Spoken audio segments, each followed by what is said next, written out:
I actually think this is a super important question.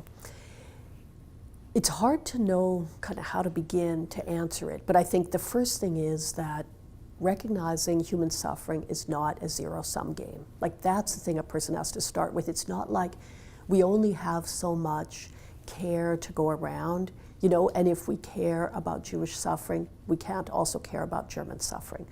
I think, first of all, that's the thing, we got to set that aside. Often thinking about one person or one group of people suffering actually opens our eyes and maybe also our hearts to think about others. And I could give you examples of that too, but let's stick with the question for a moment. The second thing is, I think it's really helpful to see actually the way these processes are related. They're related. And, I could tell you, here's just one example. We know that Hitler's regime, talked about the Germans are going to be, the winners and the Jews are going to be the losers. But in the end, Hitler himself and that Nazi system was deeply, deeply cynical. Deeply cynical. And in fact, Hitler didn't care about the well-being of his own people. There's a famous line where, Albert Speer said to him at the end of the war, right? Hitler said, okay, destroy everything so that there's nothing for the Allies, the scorched earth policy. And Speer said, well, what about the German people?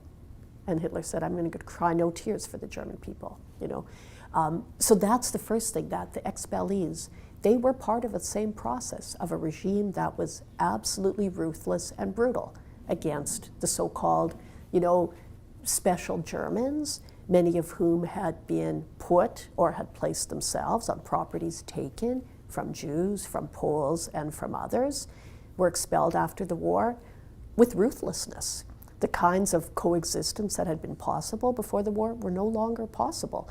So the suffering of the expellees is not like, it doesn't counter out the Holocaust, We can't have done something terrible because we suffered, but rather it shows that terrible violence begets terrible violence. And there's that boomerang effect too, that it can come back, toward both people who carry it out, people who are caught in part of that system. That's the way these kinds of systems work. And there's a ton of specific examples, but let me just give one that, at least to me, is like sort of capturing that deep cynicism and self-destructiveness of the Nazi system. So we know that the first program of mass killing was killing people with disabilities, and we also know that during the war, this program in various forms, T4, so-called euthanasia, 14F13, all these mutations continued throughout the war. I heard research by Patricia Haberer Rice from the U.S. Holocaust Memorial Museum that talked about the killing in the T4 facilities in the spring of 1945 of old people from a German nursing home that was hit by Allied bombs in the western part of Germany, spring of 1945, and as a result of the destruction of that building, a number of elderly people, these were not Jews, they were not, Roma, Sinti, elderly German, so-called Aryan people, found themselves without a home. So authorities in that town debated what should they do with them. Someone said, well, let's put them in the hospital. But someone else said, no, we need those hospital beds for our German soldiers, for our Nazi party members. So you know what they did with those old people? They sent them to the T4 center and murdered them. And you think the logic of Nazism was, why not?